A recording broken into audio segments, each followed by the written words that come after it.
Recently we saw probably the greatest single free press event for metaverse in the world, which was the renaming of Facebook to Meta, right? So if you try to look at it from a positive frame of mind, it introduced much of the world to this concept and term maybe they'd never heard of before. I know in parts of some countries, the internet is Facebook, maybe parts of India it used to be. And now you got a company basically saying we're going to rebrand and rename, but it also comes with implications of a potentially closed metaverse in the future, of one that's controlled by a gatekeeper. And we've seen what that can do with a simple news feed or a video feed on YouTube. And now we're potentially talking about entire all-consuming worlds. What are your thoughts on the pros and cons of this rebrand, rename, et cetera? So the pros, as you said, it's been a great sort of attention grabber. I can't tell you how many journalists called me up and wanted a quote after Facebook did that, I guess from the sort of the real metaverse builders, if you will. Right. And I think that it's kind of a shot across the bow, if you will, to the blockchain industry, because Facebook for a while has been kind of flirting with the idea of getting into blockchain. And I think that the blockchain community represents the biggest threat to the business model of Facebook, because the business model of Facebook and other large centralized platforms is about gatekeeping access to customer information. And really that customer information should belong to the customers. And what the greater blockchain industry does is it provides the technological underpinning to allow consumers to monetize their own personal identities, their own personal data, to actually, use that data for their own benefit, not for Facebook's. And so I think that, from Facebook's vantage point, is a scary proposition, because it means that, if consumers have that power, then, the simplest way I think of it is that the king never voted for democracy because it's not in the king's interest. And yet democracy has historically allowed economies to thrive, in combination with capitalism, because of the unbridled growth of innovation. Because the difficult part is, when you're building a top-down centralized system, nobody's smart enough to pick all the winners, and innovation happens at the margins. And that's what's great about open systems, because you don't know where that innovation is going to come from. And the worst thing you can do is inadvertently squash it because you think that, the board of directors are the smartest people on earth and they make all the decisions, for example.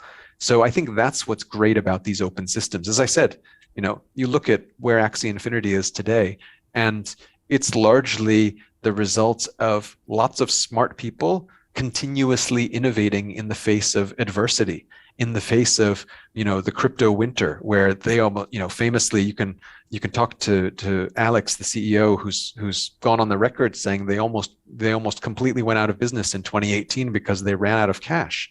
They had only Ethereum and they had no fiat. And, unfortunately today, people still need fiat to eat. So your employees need fiat. And so they were faced with the question of whether to sell Ethereum at, I think it was $75 per ETH in order to pay staff. And yet now, they're a multi-billion-dollar business. But they also wouldn't have gotten there if it wasn't for loyal Filipino players who innovated in the face of trying to provide for their community during a pandemic.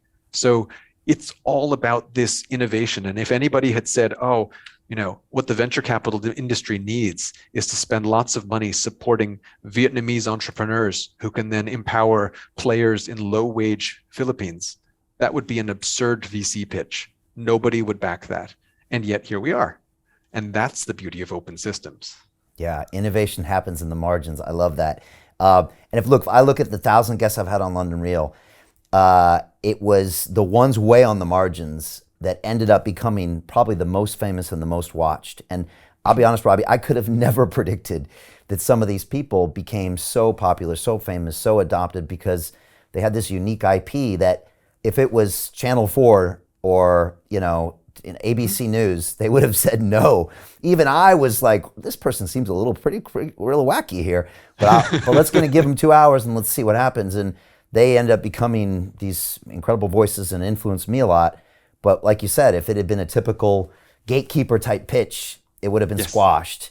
Yes. And I guess that's... And so I think, to go back to your question about Facebook, our job is to keep all of this open, because what will happen is that Facebook will, try their best to come forth with a solution and say, look, we just came up with the Facebook blockchain and it has everything that you need. Come and build on the Facebook blockchain. But we've heard that siren's call before. Facebook originally was open, if you'll recall, and developers came and built games and applications on Facebook. And once the critical mass of users was there, what happened? They closed and everybody got cut off, most publicly Zynga. And Facebook then continued to grow on the basis of being a closed ecosystem, because they'd taken what they needed from everybody else and then cut off access, which is highly exploitative. And I think that our job in the blockchain industry is to continue to innovate quickly, because we're already getting to the scale where we become too big, basically, to purchase.